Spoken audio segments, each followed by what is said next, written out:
Hello, people. It's Warwick Western Wright again. Your friendly commie. Today I'm talking about conspiracy theories. Some people say I'm a bit of a conspiracy nut, which I am. But the thing we have to make clear when I talk about conspiracy theories, they are just theories. I don't really know whether they're true, and they're just there really to kind of I don't know, be thought provoking, give people a different alternative view on things. This post is a bit about the history of the iconic symbol Uncle Sam, the American recruitment beacon. So I'm gonna start. A lot of this post is partially about like communist points of view.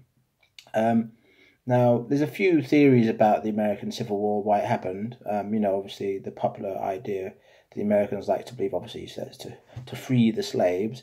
But I believe that wasn't really necessarily true. When I was a young lad and I was educated in Ohio in the United States during my late childhood and um, early adolescence into my early childhood. I was there from the age of 11 to 16. I lived in the States.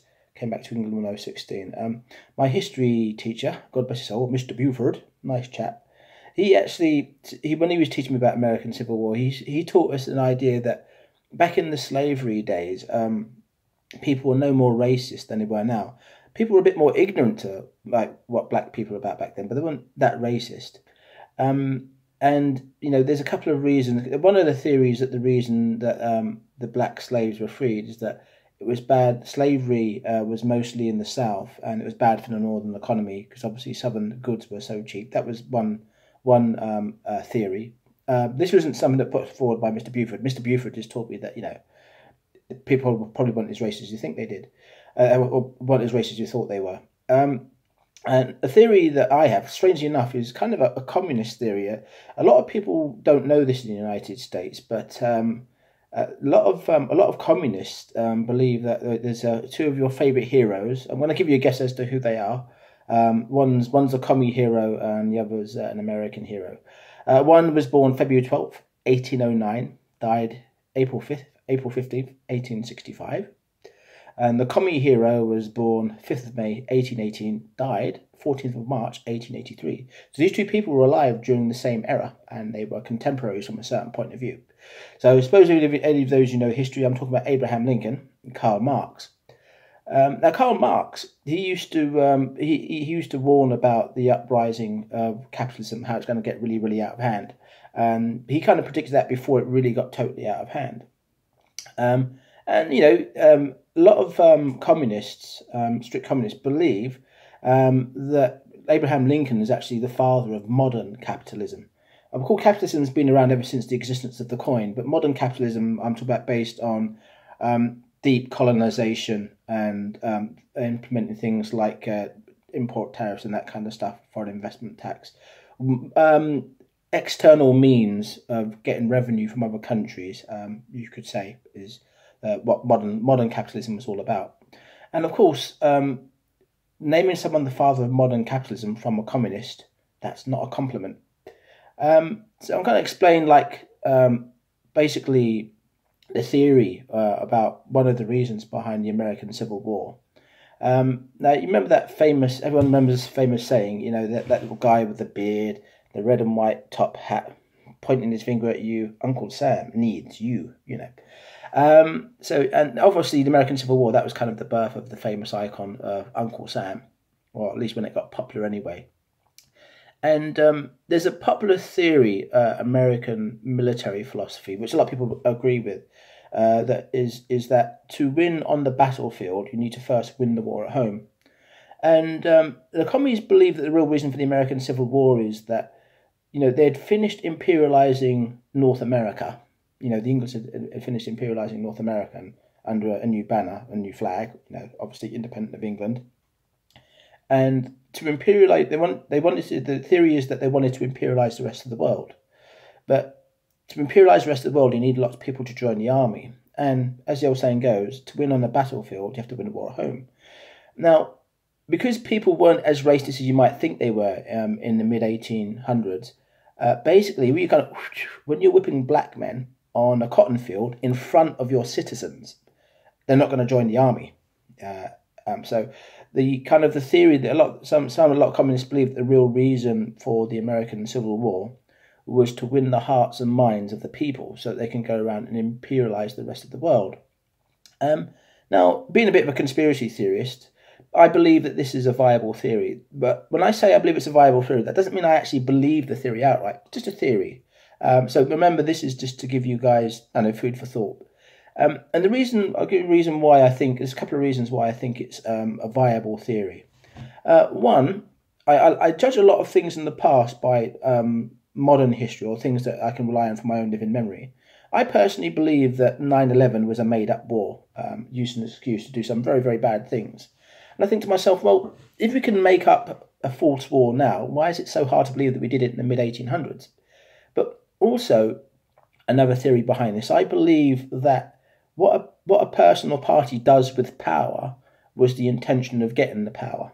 Of course, there's the other theory that absolute power corrupts absolutely. That's another theory. But let's say, for example, if I make an analogy.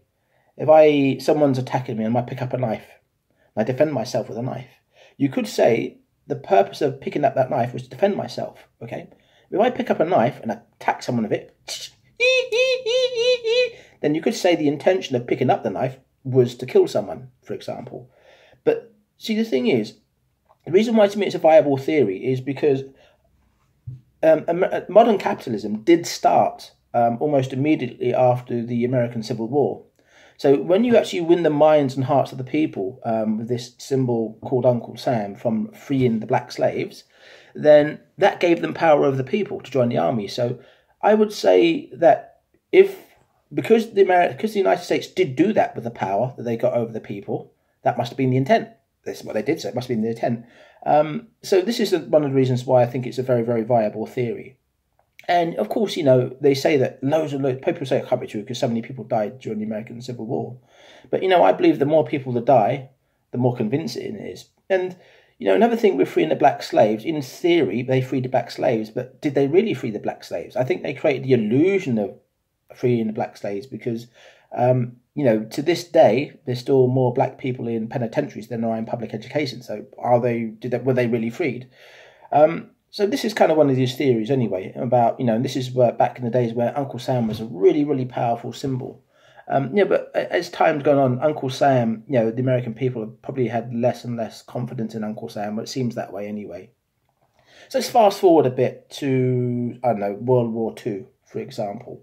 A lot of the Americans, the Americans were kind of enemies with the commies before World War II because obviously capitalism and communism are antithesis of it. They're opposites of each other, so of course they're enemies. And of course, when it's convenient to them, World War II came up, so it's convenient for them to be, allies. So, and then of course, once the war was over, the Americans puts these weird stories apart, but they reckon that they lost. The Russians only beat the Nazis because Hitler, sent his soldiers into Russia in the middle of the winter with no warm clothes on. Now, I don't really believe that's true. I'm going to tell you the other side of the story, or the Russian side of the story, because I get the other side of the story being a fellow commie. Basically, the Nazis actually made it extremely deep into Russian territory and wiped out lots of shock troops on the way. And the reason why this isn't a believable theory, there's a couple of reasons. The Americans make out that they won World War II, but historically or statistically, I think it's something like 8.7 million Russians died wiping out the Nazis compared to about 400,000 Americans. And the reason why this story isn't really believable to me is because Hitler was a very, very clever, intelligent person. And I don't think Hitler would have been enough of a stupid retard to send his troops into the middle of Russia, in the middle of the Russian winter without warm clothes. To me, that's just not believable. A person that is not a military genius, like parents wrap their children up warm before they go out to play in the wintertime. And mothers aren't military geniuses, and they're trying to make Hitler out to be even more retarded than a mother caring for their children. It doesn't really make sense. But that's just a theory, But anyway, after World War II, they dropped the A-bomb, and the thing is, when the Ruskies believed that when they dropped the A-bomb, that the war was all but over anyway. And with this new power that they had with the A-bomb, this is where capitalism got very, very powerful, because before World War II, you had the Great Depression, which was caused by countries imposing import tariffs on each other. One country imports, United States impose import tariffs on another country, which is the equivalent of stealing labour of an entire country. So they tariff the United States back.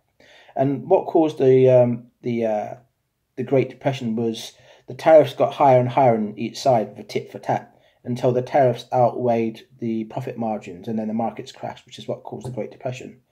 And of course, the Americans needed a way of tariffing other countries without counter tariffs coming back to them, so they can steal their labour and they can't steal it back. That was the A-bomb, basically. Now, of course, at this time, when the Americans dropped the A-bomb, a lot of people lost a bit of confidence in Uncle Sam, the old read Uncle Sam Leads You business. They lost a lot of confidence in them because, the excuse was, it will shorten the war by 5 years, save countless lives. But a lot of the Americans think, well, actually, you killed countless civilians, non-combatant, innocent Japanese civilians, and the war was all over. So a lot of people lost confidence in that. And then, of course, this is, again, a theory. I don't know this for a fact. It's going into conspiracy theories here. During the Vietnam War, we all know that there was a draft. People were conscripted, forced to join the army, whether they wanted to join or not. Now, I believe that the Americans, going back to that philosophy to win the war on the battlefield, you've got to win the war at home. If you look at history of when the Vietnam War happened, when most people alive during that day were middle-aged. World War II would have been within their living memory, and they remember their own country slaughtering lots and lots of innocent Japanese with an A-bomb. So I think a lot of people did not have confidence in Uncle Sam. So America had a recruitment problem, so they had to force people to join the army. So, of course, that caused the American people to lose a bit more confidence in Uncle Sam. And when they came back and treated the soldiers very, very badly, that didn't want to go there to begin with, again, I think a lot of people lost a lot of confidence in Uncle Sam. And coming up to the 80s, I remember the 80s, because I'm old enough, giving away my age here. Then, of course, coming up to the 80s, people started to gain confidence in Uncle Sam again. And, of course, coming the mid-80s, the Berlin Wall comes down. The Americans put the story forward that they won the Cold War. This is another conspiracy theory, which couldn't be more wrong. The thing is, a lot of people don't understand what communism is about. A lot of people have this false impression that communism is a model where, we'll kill all the capitalist pigs, string up the moneylenders, and we'll have communism tomorrow. What Karl Marx wrote about in his doctrine of communism, it wasn't actually like that. True communism, according to Karl Marx, was a model for the progressive devolution of capitalism and evolution of communism. And this evolution was supposed to happen in 3 stages: the military state, the socialist state, and the communist state.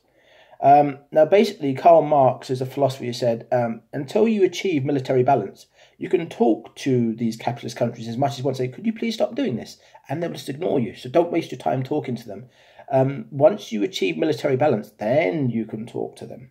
So this is what the Soviet Union was about. The Soviet Union was the military state. It was all about gaining military equilibrium with the United States. Because the United States are just going to do their thing, and you can talk to them until the cows come home. That's going to happen. Of course, during the days of the Soviet Union, there were some bad things that went on. There was a big lack of freedom of speech. People couldn't defect or leave the country, especially if they were educated in Russia. Christians and Jews got a hard time. A lot of people think that they gave religious groups a hard time. This is not actually true. The Muslims actually were very good friends with the Russians, especially the Muslims in the Ottoman regions of Islam. As a matter of fact, they had such a good, strong relationship that most of the Muslim countries in the Ottoman region of Islam actually joined the Soviet Union. Now, the Americans talk about the evil annexation of the Soviet Union. Historically, it's a fact that not one country was annexed by force. Every country that joined the Soviet Union did so of their own free will, of free votes. And the Islamic countries wouldn't have joined the Soviet Union if they were giving Muslims a hard time. The truth is they gave Christians and Jews a hard time. Communists, even to this day, they tend to view, even I do, Judaism and Christianity as religious arms of capitalism. As a matter of fact, if you kind of travel around in the Western world to synagogues and churches, you won't find a communist Jew or a communist Christian. That's not around. There's a few of them around, but they're in Russia. But anyway, and of course, Islam has never been a big fan of capitalism. They've been you could say it's a common enemy. But the thing is, when the wall came down, a lot of people put this story forward. Reagan went up there in Germany to tear that wall down. I don't do a very good impression of Reagan. But anyway, I was alive during that day. And what people don't realise is that this is why it's very unlikely that the Americans won the Civil War. First of all, you have to understand what the Russians were fighting for with the Cold War. This was phase one of communism, which was the military state, the purpose being to achieve military balance with the United States. The fact of the matter is, because the Russians achieved what they set out to achieve, it means the Americans lost the Civil War, or lost the Cold War, rather. And also, there's a couple of other signs as well. The Americans would have you believe that West Germany, a non-nuclear power, annexed East Germany, a nuclear power. That doesn't make sense. Also, the new NATO treaty, when that happened, was that all of the Americans had to withdraw their cruise missiles out of Western Europe. If they had won, they would have got to leave their cruise missiles in Western Europe. So the biggest sign that they lost the Cold War, which just screams at you they lost the Cold War, is that the existence of the euro. If they won the Cold War, the euro wouldn't exist. Another conspiracy theory I have is that the real reason for 9/11 was the existence of the euro, because the euro was the first time in the history of modern capitalism that a currency has existed which is truly independent of the dollar. That is not in the interest of the United States. And I believe that ever since 9/11, we've been experienced the dying convulsions of capitalism dying. Capitalism is finally dying now. And the American imperialist hold on the world is dying. And I think ever since 9/11, that's really what's been going on. But anyway, this is kind of my theory about communism. But also, another reason is that when the Americans say, but they got the Russians to secede and allow the countries to, leave the Soviet Union. And again, going back to what communism was really all about, according to Karl Marx, is that it has supposed to happen in three phases: the military state, the socialist state, and the communist state. Now, the thing is, what people don't realise is they got them to secede. The plan was to secede all the time. Once they achieve military balance, they actually allow the countries to leave and then build a socialist state, which is what the Russian Federation is, you see. And of course, that was going to happen anyway. And the thing is, what the Russians planned to do is exactly what happened. They made a military state, which is what they want to do. They secede and evolve a socialist state, which is the Russian Federation. So under no circumstances, under no interpretation did the Americans win the Cold War. They lost outright, and there's no question about that. This is really, really false history. Very, very false. But anyway, and also another thing about communism, just to explain to you what socialism is. Socialism has got three main cornerstones. You've got fair trade, which we all know that Russia's well into, free movement of labour, which funny enough they do have an equivalent of free movement of labour, and full proportional representation in their system of government. Now, full proportional representation basically means that people low down have real power to make votes of no confidence to get a leader out of power before their term is up. Now, full proportional representation in Russia has never really existed properly, unfortunately. If it did, Yeltsin wouldn't have caused so much trouble in Russia, but that's another story. Anyway, also with this, with Europe, for example, when the wall came down, Germany, most people know that Germany, the Bundesbank, are the real big boys that run Europe. And socialism actually is quite widespread in Europe. The fair trade isn't quite what it was supposed to be, because Europe is supposed to be a fair trade organisation, but they get involved in both, which I think has got lots to do with American pressure. But Europe is about not really, they don't actually tariff other countries, but they will do counter tariffs, which is, we could class as a mid-ground between fair trade and free trade. Free trade means you can trade with anyone you want. You can charge them tariffs if you want, and they can charge you tariffs, which isn't actually good. And then of course, the thing with free movement labour and fair trade, what people understand why these two things go together, because there was a big thing in England, as you know, we all heard about Brexit, and England wants to be able to be a part of the single market, but not a part of but not have the free movement of labour.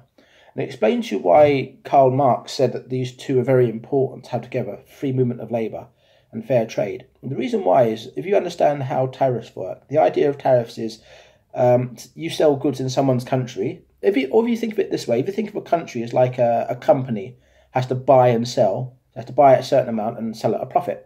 Instead of calling buying and selling, on an international level, it's called importing and exporting. So what happens is with tariffs, someone imports something into their country and they charge you a tariff tax for the privilege of selling it in their country. Now, of course, when you do this, this actually lessens the profit margins of the country which is selling to you, which is basically not fair trade, because you're basically literally stealing the labour off of an entire nation. So what happens is someone does a counter tariff to steal the labour back. But of course, if those tariffs start to outweigh the profit margins, you'll end up with another Great Depression. So, of course, countries don't do this anymore. But the reason why this fair trade, or this import tariffless or really low import tariff kind of trade has to go on, the reason why it has to be associated with free movement of labour is because Karl Marx said that if you have fair trade without free movement of labour, it becomes in a country's interest to enslave their own workers. Because by enslaving their own workers, they get cheaper things, and obviously the country makes more profit. So they said you have to have free movement of labour. So that way, countries have to economically or financially compete on a truly level playing field, but they also have to compete with how well they treat their workers. So if they try and enslave their workers to make more money, their workers up and leave and go to the other country. So this is why these two things are associated, you see. And also, going into Brexit, the reason why it was a bad idea to vote for Brexit is because what England is really trying to do is enslave its workers. It wants to stay in the single market, but not have free movement of labour. And, of course, they use the excuse, they kind of play on the white man's fears about, foreigners are going to take your jobs. So they played on the white man's fears and tricked them into voting for Brexit. And they don't really realise they're doing that to enslave them. But also, And also, this kind of idea that foreign labour or lots of immigration actually affects unemployment. A lot of people say, if they come in, that means there's going to be less jobs for us. But in actual fact, this is not true. It's impossible to raise the population of a country without also raising consumer demand. If you raise consumer demand, you raise job availability. So no matter how many foreigners you bring into the country, the worker to job ratio will always remain the same. So this is actually complete rubbish when people say that, The reason for the bad worker to job ratio is actually technology. It's got nothing to do with immigration, got nothing to do with it at all. Of course, the two are correlated, but correlation doesn't always mean causation. So though there's a correlation between unemployment and people coming into the country, it's not actually the causation. The causation is actually technology. But anyway, moving on from that, Russia is very much a socialist setup, and if you look at the American map or the English map of the Russian Federation, you'll just see a map of Russia, because they don't actually recognise the Russian Federation states. You have to try and you have to spoof your location on the internet to actually get a Russian political map of the Russian Federation. But a lot of people don't realise that the Islamic countries and the Eastern European countries, when the wall came down, all of the countries which were part of the Soviet Union actually joined the Russian Federation anyway. And again, they weren't annexed. Of course, then the European Union came around. A lot of those states actually joined the European Union, but the Islamic states in the northern regions of the Russian Federation actually stayed in. Countries like Kazakhstan and Uzbekistan and Azerbaijan and a couple of Jans, I can't remember which they are, but there's actually lots of Russian Federation states. And you'll also notice that Crimea isn't on the map either, and because again, the Americans don't kind of recognise it. So these are kind of my theories, but also going a bit further in with Uncle Sam now, and how the confidence in Uncle Sam is kind of greatly been lost. Of course, people... they always vote for the president that say they're going to stop going to this census war all the time, and one president comes in after the other and they just ignore their voters and they go to war anyway. But the thing is, of course, so you got this degradation of the American people losing more and more confidence in Uncle Sam, obviously with the World War II, dropping the bomb in Japan and then drafting people, and now all this 9/11 business since like the early 2000s. And but also, Uncle Sam now is kind of he's gone to an all-time low now. $20 trillion in debt, and people have lost so much confidence in Uncle Sam now that the recruitment problems got so out of hand that Uncle Sam is going to schools and recruiting children in poor areas. And the thing is also when it comes to war, I said this in my previous post. People have a habit of blaming the keyholes of society for everything. Oh, it's always the politics. What a bunch of wrongs. We vote for this and this happens. And remember, as a people, we have the power. Now, I'm going to turn this philosophy on the United States. Yeah, when he says Uncle Sam needs you and points at you, remember that Uncle Sam needs you to imperialize the world, to do these corrupt things, endless wars. He needs you to join the army. He needs you retards to join the army. Okay, so remember, if your country, as long as your country is invading other countries, you should see it as unethical to join the army of any country that invades other countries in the name of regime change or whatever. So remember, you have the power. A person's beliefs and a person's nature go hand in hand. And the nature of the world we live in comes from the beliefs of everyone. And, the thing is, you sit down and remember, politics isn't a spectator sport. It's like what Tyrell Ventura says on RT. It's not a spectator sport. You have to get out there and get active. When people go on march in Washington, D.C., they should have big banners on them that says, as long as America invades other countries, don't join the army. And the thing is, this is a real power you have to stop corruption. But this is kind of... this is kind of something that's really, really important to understand. And also, people keep on blaming other people, and this is like going on through history. And as long as people constantly blaming other people, blaming the government, they're not going to get anywhere. One day you might actually get a really, really good leader that's really genuine and sincere. And unless the beliefs of the collective are correct, that good leader is not going to be able to do anything for you, because you have to understand the real power of the people and understand the nature of it. Because it's this, correct beliefs means everything. It's we have to all believe the right things, and we have to have really, really strong faith. But yeah, that's kind of I'm going to end this post now about Uncle Sam. But remember, you do have real power if you sit down and use your intellect and common sense. There's lots of things we can do to do this. It's like, for example, people that are anti-Semitic. They blame Jews for, I don't know, like debt slavery, for example. But they don't blame themselves. Say, well, I borrowed off of them. Yeah, to see where I'm coming from. They blame them. And at the same time, I might say Jews complain about getting lynched sometimes. And maybe they should get so greedy with their money lending model. So everyone needs to start looking and blaming themselves. And also have that human element where you're very careful not to associate the corruption of a government with the people, for example. You think of things going on in Gaza at the moment, and a lot of people think that like the Jews are really bad because of that. The truth is, I bet you money, okay, I don't know this for a fact, but I bet every leader that's been in charge of Jerusalem, and I bet they've always made a campaign promise not to give the Palestinians a hard time. And all the Jews vote for them because they don't want to give the Palestinians a hard time. They get in power and do the same thing. The thing is, they do it in the United States. Everyone in the United States don't vote for war, and they vote against it. And every leader promises to end wars, and they get in power and do everything anyway. And I bet it's the same in Jerusalem as well. If you're thinking about being anti-Semitic, think about that. I bet the Jewish people don't vote for that. So don't associate the corruption of a government with the people.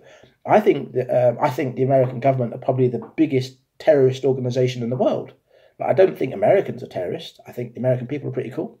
You need to keep politics and people separate. The politicians are going to do their own thing. But they need you to be retarded and believe the crap that you hear about the other people. Oh, they're really, really evil. We should invade them. Or if we don't, they might invade us. All that stuff. Don't associate corruption, because I think you go anywhere in the world you'll go. I bet people everywhere in the world, they vote for peace. When the votes come, I bet they vote for peace, and you can be pretty certain of that. They vote for peace, the government does something else. So try and keep that in mind. There's that human element is very, very important, because they need you to believe the propaganda so that you hate each other and you'll go and kill each other. Because the people on the front line don't put their lives on the line for the wrong reasons. I think when that Taliban soldier kills an American soldier, they might do so thinking the American soldier is evil, but they're not. The American soldier kills the Taliban thinking they're evil, but they're not. They just both been spun a story to make out the other guy is evil, and the same all over the place. It's identity politics, tricking people, good people, into killing each other for the benefit of bad people. And there's lots of organisations out there that even I might recognise as a terrorist organisation. But if I met a frontline grunt from that organisation, I probably wouldn't see them as a bad person at all.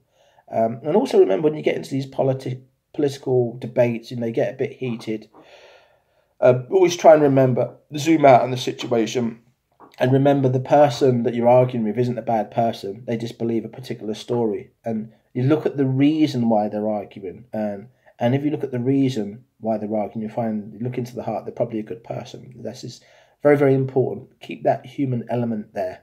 Separate politics and people. Don't associate the two. We need to use as much of our intellect as possible to embrace the real power of the people. So I'm going to close this post and say that Uncle Sam needs you. They need retards. They need cannon fodder. Without that cannon fodder, they can't get up to their corrupt stuff, so remember that. Anyway, I'm going to close with that. Thanks for listening, everyone. You have a nice day, and God bless.